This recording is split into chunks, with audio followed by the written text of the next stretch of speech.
موضوع کے عنوان سے ساتھیوں کو معلوم ہو چکا ہوگا۔ آج ہم جادو کے علاج پر گفتگو کریں گے۔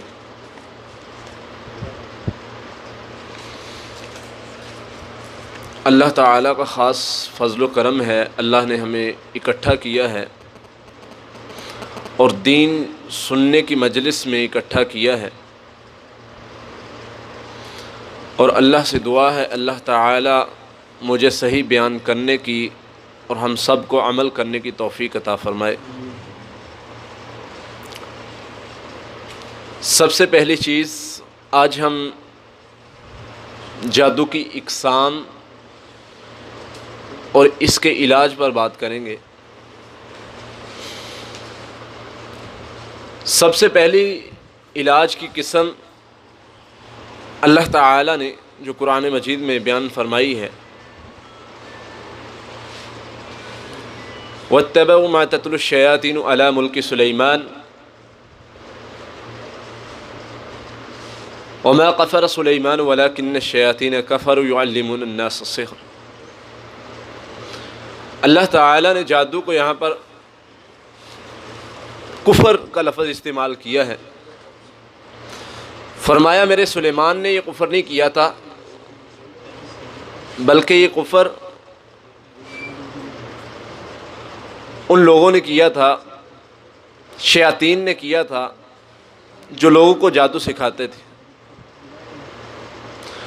اور وہ کون سا جادو سکھاتے تھے؟ وَيَتَعَلَّمُونَ مِنْهُمَا مَا يُفَرِّقُونَ بِهِ بَيْنَ الْمَرْءِ وَزَوْجِهِ۔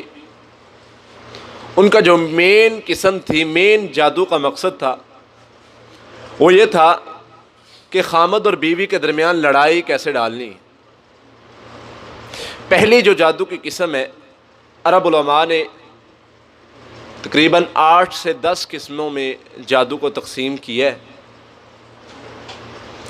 ان میں پہلی قسم اور سب سے بڑی جو قسم وہ سحر تفریق ہے، لڑائی ڈالنے والا، جدائی ڈالنے والا جادو۔ یہ سب سے زیادہ کوشش اور کام کرتا ہے خامد بیوی کے درمیان لڑائی ڈالنے کے لیے، اور اس کے علاوہ بھائی بھائی کے درمیان لڑائی ڈال دو، دوست دوست کے درمیان، رشتہ داروں کے درمیان، یعنی مقصد دوری ڈالنا، لڑائی ڈالنا۔ اور اللہ کے نبی صلی اللہ علیہ وسلم نے فرمایا شیطان اپنا تخت جو ہے وہ پانی پہ رکھتا ہے اور اپنے چیلوں کو بلاتا ہے، اور سب سے زیادہ پروٹوکول اور سب سے زیادہ شاباش اس کو دیتا ہے جو خامد اور بیوی کے درمیان لڑائی ڈال کے آتا ہے۔ سارے شیطان اپنا اپنا کارنامہ اور کام بتاتے ہیں کہ میں نے فلاں کام کیا ہے، میں نے فلاں کام کیا ہے، میں نے فلاں بندے سے فلاں کام کروا دیا، گناہ کروا دیا، لیکن سب سے زیادہ شیطان کو خوشی اس چیلے پر، اس جن شیطان پر ہوتی ہے جو خامد اور بیوی کے درمیان لڑائی ڈال کے آتا ہے۔ یہ سب سے پہلی قسم ہے۔ اور اس کی علامات میں سب سے پہلے یہ ہے کہ خامد اور بیوی کے درمیان محبت، پہلے محبت تھی، اچانک وہ نفرت میں بدل جاتی ہے۔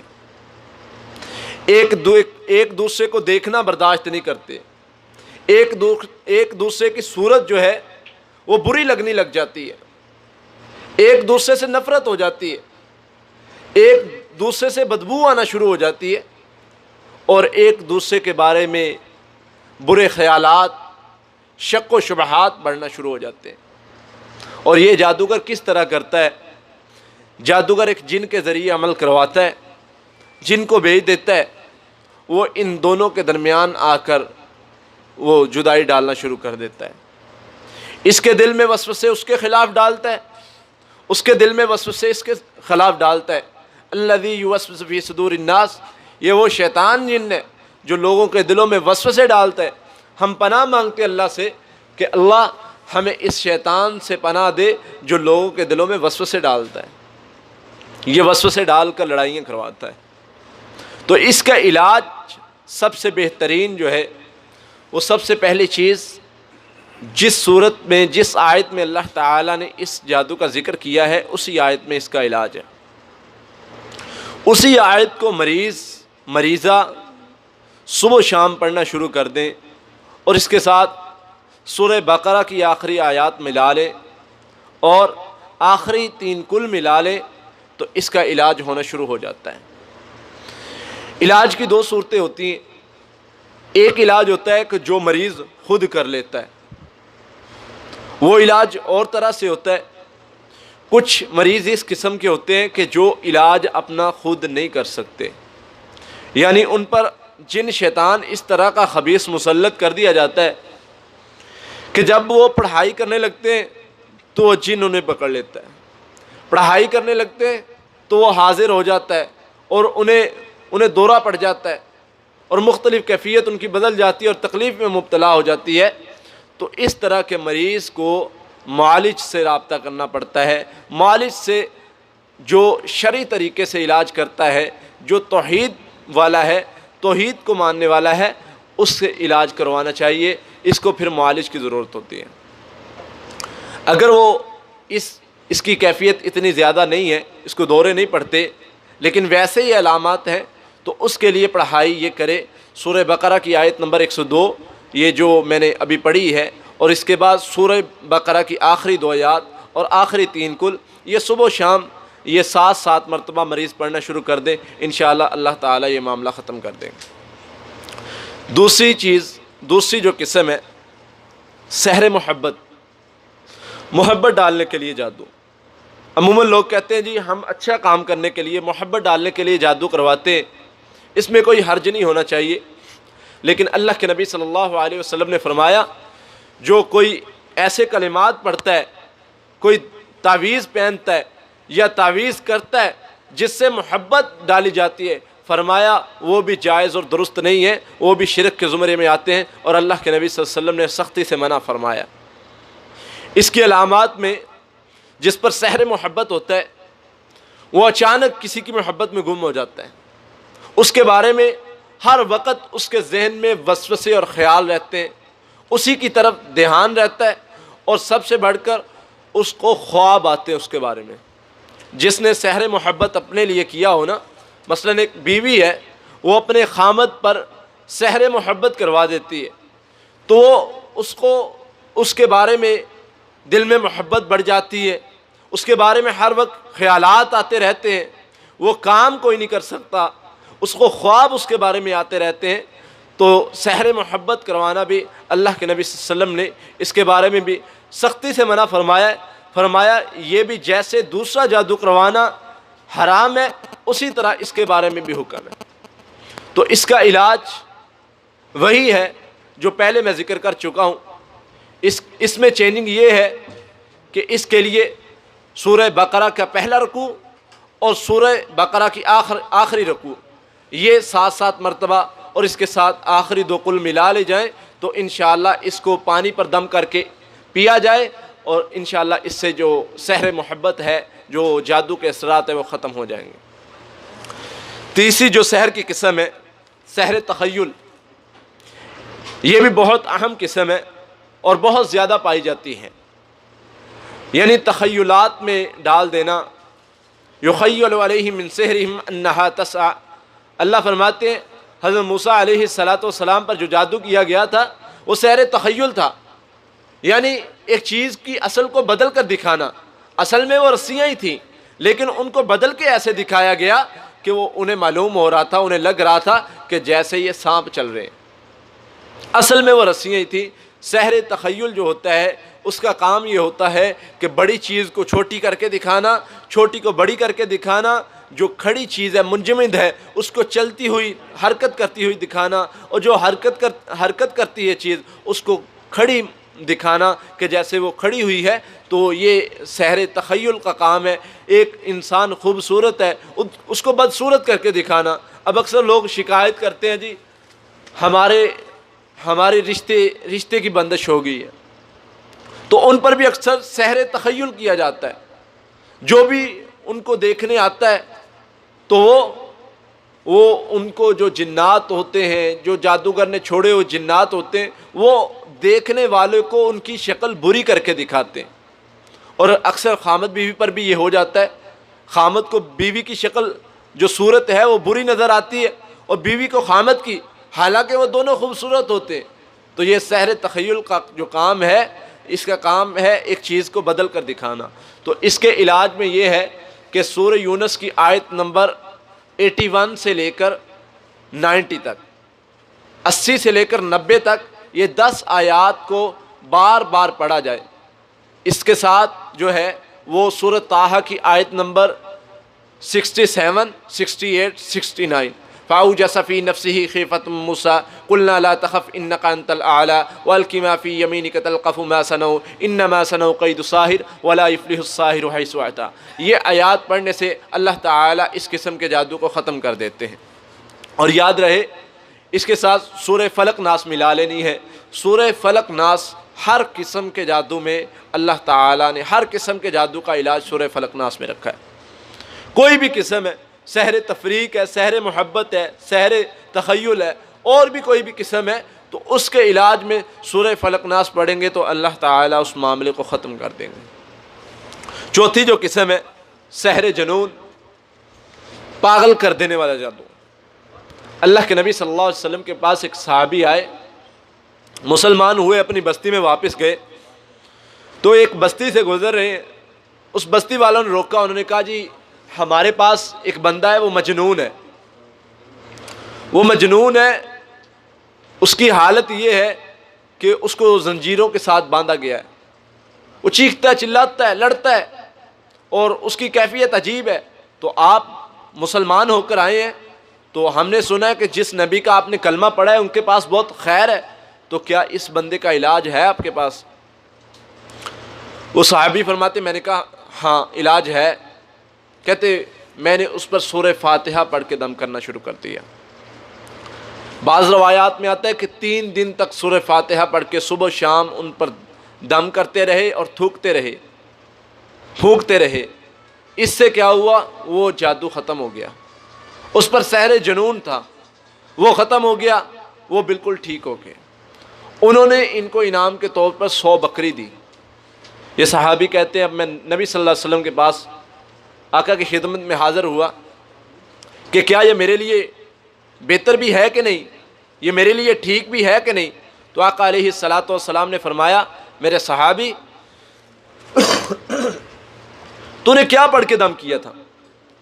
صحابی نے بتایا اللہ کے نبی صلی اللہ علیہ وسلم میں نے یہ سورہ فاتحہ دم پڑھ کے دم کی تھی۔ فرمایا تو نے جو دم کیا تھا وہ برحق ہے، اور فرمایا یہ بکریاں رکھ لو، لوگ تو ناجائز دم کر کر کے پیسے لیتے، بکریاں لیتے، تو نے تو برحق دم کیا، یہ تیرے لیے جائز ہے۔ یہ سحر جنون کا بہترین علاج سورہ فاتحہ ہے۔ اگر کسی کو اس طرح کا معاملہ پیش آئے، بار بار سورہ فاتحہ کا دم کرے اور ساتھ سورہ فلق اور ناس ملا لے، اللہ کی رحمت سے اس کا معاملہ جو ختم ہو جائے گا۔ اس کے بعد سحر خمول، کاہلی، سستی ڈالنے والا جادو، یہ عموماً شیاطین جو ساحر جنات ہیں وہ کر دیتے ہیں۔ جو باعمل بندہ ہوتا ہے نا، نمازی ہوتا ہے، اذکار کا پابند ہوتا ہے، اس پر جادو کرنا مشکل ہوتا ہے۔ تو پھر جو ساحر جنات ہیں وہ کیا کرتے؟ وہ یہ قسم والا جادو جو ہے، سستی اور کاہلی ڈالنے والا جادو، یہ کر دیتے ہیں، کیونکہ یہ نیک لوگوں میں بھی آ جاتی ہے۔ حضرت سلیمان علیہ السلام کا واقعہ ملتا ہے بنی اسرائیلی روایات میں۔ حضرت سلیمان علیہ السلام جا رہے تھے، شیطان ہنڈیاں رکھ کے بیٹھا ہوا تھا، 3 ہنڈیاں رکھی ہوئی اس نے رکھ کے بیٹھا ہوا ہے۔ حضرت سلیمان علیہ السلام نے پوچھا کہ اس ہنڈیا میں کیا ہے؟ اس نے کہا اس میں تکبر ہے۔ پوچھا یہ کس لیے؟ اس نے کہا یہ میں علماء میں تقسیم کروں گا، نیک لوگوں میں تقسیم کروں گا، کیونکہ جو نیک لوگ ہوں گے، علماء ہوں گے، جب ان میں تکبر آ جائے گا ان کے اعمال تباہ ہو جائیں گے، ان کے لیے کافی ہے ان کے اعمال تباہ کرنے کے لیے۔ حضرت سلیمان علیہ السلام نے فرمایا اللہ تیرا شکر ہے میرے اندر تکبر نہیں ہے۔ پھر پوچھا اگلی ہنڈیا میں کیا ہے؟ اس نے کہا اس میں ریاکاری ہے، جو تکبر سے بچ جائے گا اس کو میں اس فتنے میں ڈالوں گا کہ اس میں ریاکاری آ جائے، یہ بھی میں علماء اور نیک لوگوں میں تقسیم کروں گا تاکہ ان میں ریاکاری آ جائے اور ان کے اعمال تباہ ہو جائیں۔ حضرت سلیمان علیہ السلام نے فرمایا اللہ تیرا شکر ہے یہ میرے اندر یہ کوتاہی یہ غلطی نہیں ہے۔ پوچھا تیسری ہنڈیا میں کیا ہے؟ کہنے لگا اس میں سستی اور کاہلی ہے، جو میرے ان 2 واروں سے بچ جائے گا اس کو میں یہ تیسرا وار اس پر کروں گا، اس کے اندر سستی اور کاہلی ڈالوں گا۔ حضرت سلیمان علیہ السلام نے سوچا اور کہا اللہ کی قسم آج کے بعد میں سستی نہیں کروں گا، کسی معاملے میں سستی نہیں کروں گا، یہ میرے اندر تھوڑی موجود ہے، میں اس کو ختم کر دوں گا۔ اب آگے پوچھا کہ چوتھی ہنڈیا میں کیا ہے؟ تو شیطان نے آگے سے کہا کہ مجھے بھی اللہ کی قسم ہے میں آگے آپ کو کچھ نہیں بتاؤں گا، آپ کو تو میں جو بتا رہا ہوں آپ تو اس سے بچ رہے ہیں، لہٰذا میں آپ کو کچھ نہیں بتاؤں گا۔ تو یہ سستی کاہلی ڈالنے والا، اسی لیے اللہ کے نبی صلی اللہ علیہ وسلم نے سستی کاہلی سے بچنے کے لیے دعا بھی بتائی ہے، فرمایا دعا پڑھا کرو سستی کاہلی سے بچنے کے لیے۔ اذکار میں اللہ کے نبی صلی اللہ علیہ وسلم نے دعا بتائی ہے۔ تو سستی کاہلی سے بچنے کے لیے یا سستی کاہلی کے جادو سے بچنے کے لیے ایک تو نبی صلی اللہ علیہ وسلم نے دعا بتائی ہے وہ پڑھنی ہے، اور اس کے ساتھ اعوذ باللہ من الشیطان الرجیم لا حول ولا قوت الا باللہ، اللہ تیری قوت کے بغیر ہم کچھ نہیں کر سکتے، تیری طاقت کے بغیر ہم کچھ نہیں کر سکتے۔ یہ کلمات جو ہیں یہ پڑھیں گے انشاءاللہ، یہ سستی اور کاہلی کا جو شیطان ہم پر جادو کرے گا اللہ ہمیں اس سے محفوظ کر لے گا انشاءاللہ۔ اس کے بعد سحر امراض، بیماری ڈالنے والا جادو، جادو کے ذریعے بیماری لگانے کے لیے جادوگر جن کو بھیجتا ہے جادو کر کے، وہ انسان کے کسی اعضاء میں داخل ہو جاتا ہے، اور عموماً وہ اعضاء یا تو بہت زیادہ درد کرنے لگ جاتا ہے، وہ ہاتھ ہے، پاؤں ہے، آنکھ ہے، کوئی بھی اعضاء ہو سکتا ہے، بہت زیادہ درد کرے گا یا رک جائے گا تو اس پر سحر امراض ہو جاتا ہے۔ تو اس کا علاج یہ ہے کہ اس پر ایک تو مریض سورہ بقرہ پوری سنے، ایک ماہ کم از کم سورہ بقرہ کی تلاوت سنے، سورہ الرحمن کی تلاوت سنے، سورہ تغابن کی تلاوت سنے، یہ اس کا علاج ہے۔ چاہے اس کو فالج تک کا مسئلہ بن گیا ہے، فالج تک کا مسئلہ یہ جادو سے بن سکتا ہے۔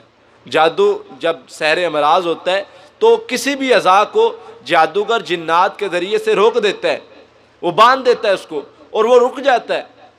تو اس کا علاج یہ ہے کہ یہ مریض مسلسل ان صورتوں کی تلاوت سنے، اور اس کے ساتھ سورہ فاتحہ، سورہ بقرہ کی آخری 2 آیات اور آخری 3 کل جو ہے وہ صبح و شام پڑھے، پانی پر، تیل پر، کلونجی کے تیل پر اور زیتون کے تیل پر۔ کلونجی اور زیتون کا جو تیل ہے اس کو ملا کر اس اعضاء پر لگائے، اس کی مالش کرے، انشاءاللہ اللہ کی رحمت سے 1 ماہ کے اندر اللہ تعالیٰ اس جادو کو ختم کر دیں گے، اور وہ جو اعضاء رکا ہوا ہوگا وہ بالکل ٹھیک ہو جائے گا۔ اس کے بعد ایک جادو کی قسم ہے بیوی کے قریب جانے سے روکنے کی، یہ بھی جادوگر باندھ دیتے ہیں کہ یہ انسان بیوی کے قریب نہ جا سکے۔ تو اس کے لیے یہ ہے کہ اللہ کے نبی صلی اللہ علیہ وسلم نے ایک تو دعا بتائی ہے وہ پڑھنی ہے، دوسرا سورہ بقرہ کی آخری 2 آیات، یہ ایسی آیات ہیں اللہ تعالیٰ نے ان آیات کو نور کہا ہے، اور فرمایا جادو کے مقابلے میں وہ کسی قسم کا جادو ہو، کوئی بھی جادو ہو، فرمایا سورہ بقرہ کی آخری 2 آیات سے بھاری کوئی چیز نہیں پائی، یہ سب سے زیادہ بھاری ہیں جادو کے بارے میں، اور جادو کو ختم کرنے کے حوالے سے سب سے زیادہ تیز کام کرنے والی جو آیات ہیں وہ سورہ بقرہ کی آخری 2 آیات ہیں۔ تو جو بندہ یہ پڑھتا ہے وہ اس چیز سے بچ جاتا ہے، اس قسم کے جادو سے بچ جاتا ہے۔ اور ایک سوال، ایک انڈیا کے شیخ ہیں، کل پرسوں میرے پاس ان کا ایک کلپ آیا، کیا نام، جلال الدین قاسمی صاحب، ماشاءاللہ بہت اچھے شیخ ہیں۔ انہوں نے ایک سوال اٹھایا دم کے حوالے سے، انہوں نے کہا کہ دم جو ہے یہ کروانا ہی نہیں چاہیے۔ ماشاءاللہ بہت اچھے شیخ ہیں اور میں ان کا بہت عزت احترام کرتا ہوں ماشاءاللہ۔ بہت دین کا کام کر رہے ہیں، اللہ تعالیٰ ان سے اور دین کا کام لے۔ انہوں نے کہا جی کہ دم کروانا ہی نہیں چاہیے، اور یہ جو سب ہے یہ فراڈ ہے، اللہ کے نبی صلی اللہ علیہ وسلم نے نہیں بتایا۔ اور دلیل کے طور پر انہوں نے جو بات بیان کی کہ اللہ کے نبی صلی اللہ علیہ وسلم نے جن لوگوں کے بارے میں بتایا ہے نا کہ جو 70,000 جنت میں بغیر حساب کے جائیں گے، ان میں جو خصوصیات ہوں گی، ان میں ایک خصوصیت یہ بھی ہے کہ وہ نہ دم کرتے ہوں گے اور نہ کرواتے ہوں گے۔ اس کے جواب میں کچھ عرض کرنا چاہتا ہوں۔ میں ایک طالب علم ہونے کی حیثیت سے جو کچھ میرے علم میں ہے، سب سے پہلی چیز میرے علم کے مطابق اللہ کے نبی صلی اللہ علیہ وسلم کا اس میں اشارہ اس دم کے حوالے سے، شرعی دم کے حوالے سے نہیں ہو سکتا، کیونکہ اللہ کے نبی صلی اللہ علیہ وسلم خود دم کرتے بھی تھے اور کرواتے بھی تھے۔ واضح احادیث میں واضح موجود ہے، اللہ کے نبی صلی اللہ علیہ وسلم کو سیدہ عائشہ رضی اللہ تعالیٰ عنہ فرماتی ہیں کہ سیدہ عائشہ خود دم کرتی تھی، اور اللہ کے نبی صلی اللہ علیہ وسلم کو حضرت جبرائیل علیہ السلام نے دم کیا ہے۔ بسم اللہ ارقیقہ مشہور الفاظ ہیں، مشہور حدیث ہے کہ اللہ کے نبی صلی اللہ علیہ وسلم بیمار ہوئے تو حضرت جبرائیل علیہ السلام آئے اور انہوں نے دم کیا۔ کیا الفاظ پڑھے کہ میں اللہ کے نام سے آپ پر دم کرتا ہوں۔ تو دم ثابت ہو گیا اللہ کے نبی صلی اللہ علیہ وسلم سے کہ اللہ کے نبی صلی اللہ علیہ وسلم نے کروایا ہے، اور اللہ کے نبی صلی اللہ علیہ وسلم نے اپنے نواسوں کو کیا ہے۔ اعوذ بکلمات اللہ التامات من کل شیطان حامات ومن کل عین لامات۔ اللہ کے نبی صلی اللہ علیہ وسلم یہ کلمات پڑھ کے اپنے نواسوں کو دم کیا کرتے تھے۔ اور ہم بھی جن بچوں کو نظر لگتی ہے، جو بچے ڈر جاتے ہیں، یہ دعا پڑھ کے دم کرے، اللہ کی رحمت سے ان کو نظر لگنا بھی ختم ہو جائے گی، اور ان کو ڈرنا، جو بچے ڈرتے ہیں وہ ڈرنا بھی ختم ہو جائے گا، ہٹ جائیں گے۔ اور تیسری چیز، اللہ کے نبی صلی اللہ علیہ وسلم نے نظر بد کے حوالے سے، سیدہ عائشہ رضی اللہ تعالیٰ فرماتی ہیں کہ اگر کسی کو نظر لگ جاتی تو اللہ کے نبی صلی اللہ علیہ وسلم ہمیں حکم دیتے کہ اس پر دم کیا جائے۔ صحیح بخاری صحیح مسلم کی حدیث ہے۔ تو اس سے پتہ چلتا ہے کہ اللہ کے نبی صلی اللہ علیہ وسلم نے دم کرنے سے منع نہیں فرمایا۔ اللہ کے نبی صلی اللہ علیہ وسلم خود بھی دم کرتے تھے، اور صحابہ کرام بھی کرتے تھے، اور امہات المومنین بھی کرتی تھیں۔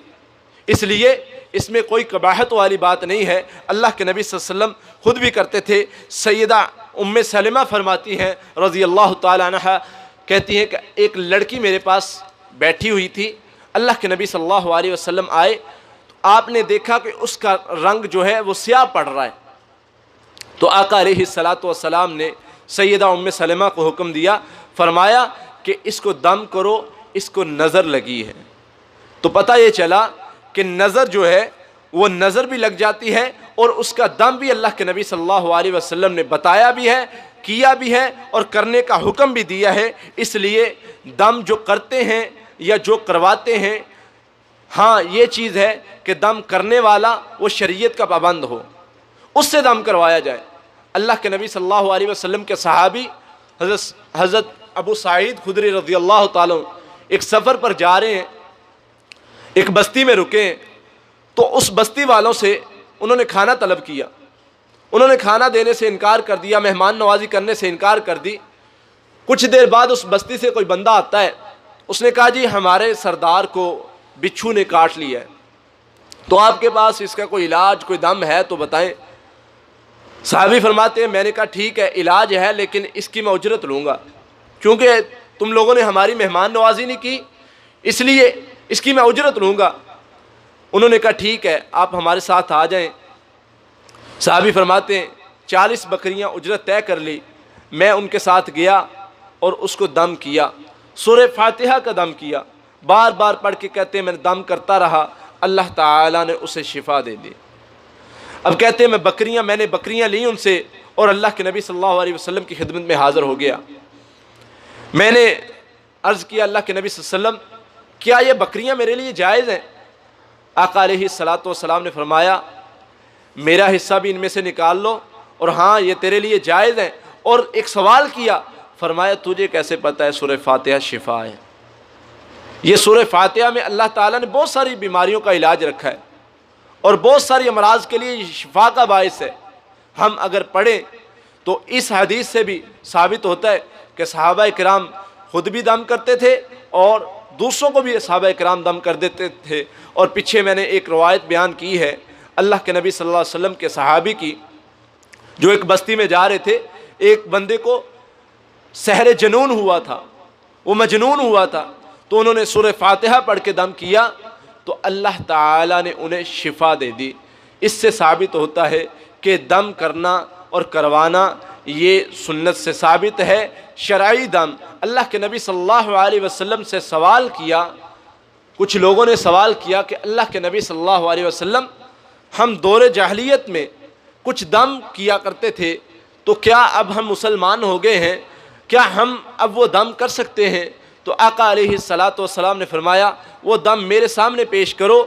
وہ دم، اگر ہر وہ دم جائز ہے جس میں شرک نہ ہو، یعنی اللہ کے نبی صلی اللہ علیہ وسلم نے اس میں فرق بتا دیا کہ جو دم جو ہے، جو شرک والا دم ہے وہ جائز نہیں ہے۔ پیچھے جو میں نے روایت بیان کی اس میں صحابی کو 100 بکریاں انعام کے طور پہ ملی، جس نے مجنون کو دم کیا نا اس کو 100 بکریاں انعام کے طور پہ ملی۔ تو وہ آقا علیہ الصلاۃ والسلام کے پاس جب آئے اور عرض کیا اللہ کے نبی صلی اللہ علیہ وسلم یہ 100 بکریاں مجھے ملی ہیں، ان کے بارے میں بتائیے یہ میرے لیے جائز ہیں کہ نہیں؟ آقا علیہ الصلاۃ والسلام نے فرمایا تو نے تو برحق دم کیا ہے، لوگ تو ناجائز دم کر کے لوگوں کا مال بٹور لیتے ہیں، تو نے تو برحق دم کیا ہے۔ ادھر اللہ کے نبی صلی اللہ علیہ وسلم نے فرق بتا دیا ہے، اس حدیث میں فرق واضح کر دیا اللہ کے نبی صلی اللہ علیہ وسلم نے، جو دم نہیں جائز اور جو جائز ہے۔ حضرات میں یہ بات عرض کرنا چاہ رہا ہوں کہ جو بات انہوں نے کی ہے کہ دم کروانا جائز ہی نہیں ہے، اور احادیث سے جس سے لیا گیا ہے، جس سے انہوں نے اخذ کیا ہے مسئلہ، تو میں یہ چند دلائل اور چند باتیں پیش کی ہیں کہ اللہ کے نبی صلی اللہ علیہ وسلم خود بھی دم کرتے تھے اور اصحابہ کرام بھی کرتے تھے، اور اللہ کے نبی صلی اللہ علیہ وسلم نے نظر بد کے مریضوں کے لیے اور جادو اور جنات کے مریضوں کے لیے دم کرنے اور کروانے کا حکم دیا ہے۔ اس میں کوئی قباحت والی بات نہیں ہے۔ اللہ سے دعا ہے اللہ تعالی ہمیں عمل کرنے کی توفیق عطا فرمائے۔ وآخر الدعوانا الحمدللہ۔